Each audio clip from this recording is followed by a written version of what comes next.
आज की ये जो हिंदी कहानी है वो स्त्री का घर थोड़ी सी इमोशनल है, लेकिन इमोशनल होते हुए भी इसका जो मैसेज है वो बहुत अनमोल है। आपकी आंखें थोड़ी नम करने के साथ साथ आपके दिलो दिमाग पर ये कहानी छाप छोड़ जाएगी, इसलिए इसे एक बार आप ज़रूर पढ़िए।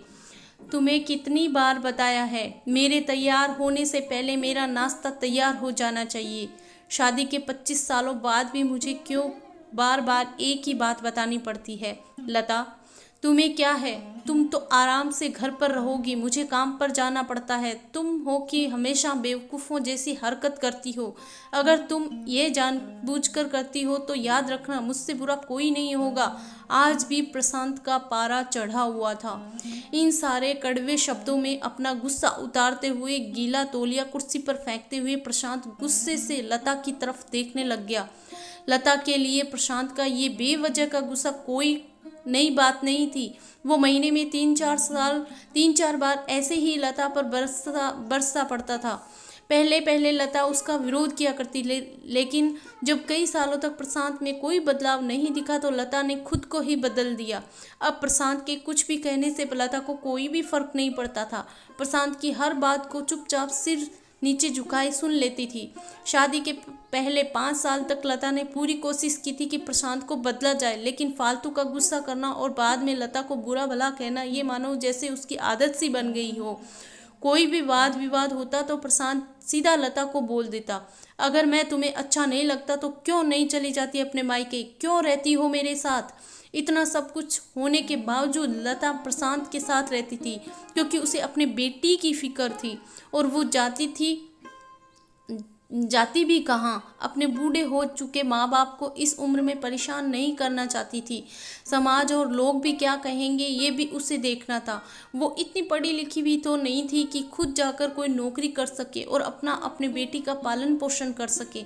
लता को अब अपनी फिक्र नहीं थी, उसको फिक्र तो थी तो अपनी शादी लायक हो रहे बेटी की। लता नहीं चाहती थी कि पति पत्नी के झगड़े की वजह से काव्या डिस्टर्ब हो। काव्या की पढ़ाई पूरी हो चुकी थी, उसके लिए अब शादी के रिश्ते आने लगे थे। कई रिश्तों को काव्या ठुकरा चुकी थी। 2-3 महीने बाद एक अच्छा रिश्ता आया। रिश्तेदारों और पहचान के लोगों ने भी लड़के के बहुत गुणगान किए थे। प्रशांत एक शाम अपनी बेटी के पास बैठकर उसे बताने लगा, काव्या बहुत अच्छा लड़का है, पढ़ा लिखा है, बड़ा घर है, बहुत अच्छी नौकरी है। ऐसे रिश्ते बार बार नहीं आते बेटा, इस बार आप मना मत करना। काव्या अपने पिता से ज़्यादा बात नहीं करती थी, शायद डरती थी या शायद नफरत करती थी, लेकिन आज वो अपनी पूरी हिम्मत इकट्ठा कर बोली, मुझे अपनी शादी नहीं करना है पापा, मैं नौकरी करना चाहती हूँ, खुद अपने पैरों पर खड़ी होना चाहती हूँ। हाँ तो इसमें बड़ी क्या बात है, मैंने लड़के से बात की है, वो तुम्हें किसी बात के लिए नहीं रोकेगा। तुम शादी के लिए भी नौकरी कर सकती हो, उसके बाद में भी वो तुम्हें नौकरी के लिए परमिशन दे देगा। प्रशांत बोला, मेरा नौकरी करना या ना करना उसकी परमिशन पर क्यों डिपेंड रहेगा पापा? काव्या ने पूछा। मैं कह रहा हूँ ना, तुम्हें किसी भी चीज़ की कमी नहीं होगी वहाँ। ऐसे रिश्ते बार बार नहीं आते, इसे ठुकरा मत, बहुत खुश रहोगी तुम वहाँ। प्रशांत बोला, पापा क्या मैं उतनी ही खुश रहूँगी जितनी मम्मी इस घर में खुश है? काव्या ने तंज कसते हुए कहा। आज तुम्हारी जबान कुछ ज़्यादा नहीं चल रही? प्रशांत गुस्से से आंखें बड़ी करते हुए बोला, पापा मुझे शादी ही नहीं करनी है, क्योंकि शादी के बाद अगर वो लड़का आपके जैसा निकला तो मैं क्या करूँगी? मुझे आपके जैसा जीवन साथी नहीं चाहिए जो बिना बात के मुझ पर हमेशा चिल्लाए।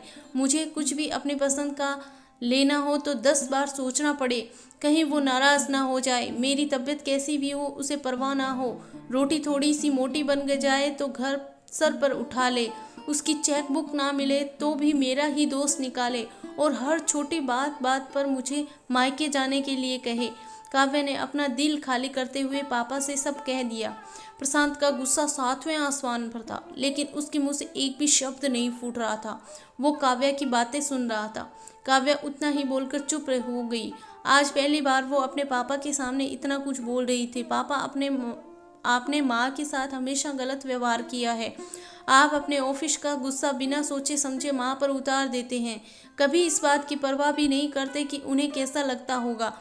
आपकी बातें सुन सुनकर माँ ने अपना स्वाभिमान खो दिया।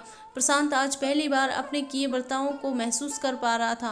वो इतना बोल पाया, जो तुम्हारा मन है वो करो, मैं तो इतना बुरा हूँ नहीं। काव्या ने प्रशांत का हाथ पकड़ा और बोली, पापा मुझे सिर्फ एक सवाल का जवाब दे दो। क्या आप चाहेंगे कि मेरा पति आपके जैसा हो? अगर आपका जवाब हाँ है तो कर दीजिए मेरा रिश्ता आज ही, और ना है तो मुझे आत्मनिर्भर सेल्फ डिपेंडेंट बनने दीजिए। प्रशांत कुछ भी नहीं बोल पाया और वहाँ से चुपचाप बाहर चला गया। आज उसे लता के सामने जाने में शर्म आ रही थी। चलते चलते उसकी आंखों से आंसू बह रहे थे। प्रशांत ने आज से अपने आप को बदलने का निश्चय कर लिया।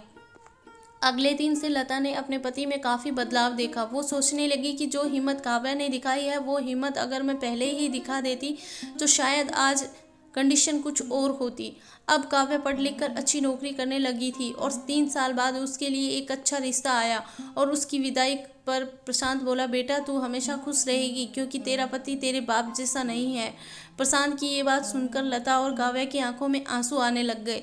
दोस्तों, आज समाज में औरतों को भले ही देवी का दर्जा दिया जाता है, लेकिन वो फ्रीडम नहीं दी जाती जो उन्हें देनी चाहिए। उन्हें बचपन से ही बताया जाता है कि वो पराया धन है। स्कूल से आने में देर हो जाए तो पिटाई मिलती है, मोबाइल पर बातें करते हुए दिख जाए तो, खिड़की से झांकते हुए दिख जाए तो शक किया जाता है। माँ बाप का घर तुम्हारा नहीं है, पति का घर ही तुम्हारा घर है। जीवन भर ये बातें बता बता कर उन्हें ससुराल भेज दिया जाता है और एक दिन किसी छोटे मोटे झगड़े में ससुराल वालों से उन्हें सुनना पड़ता है कि इस घर को छोड़ दो और मायके चली जाओ। अब आप ही बताओ दोस्तों, ऐसी स्त्रियों का सच्चा घर कौन सा? आखिरकार वो किस घर को अपना कहें? हमेशा की तरह पूरी कहानी पढ़ने के लिए आपको धन्यवाद।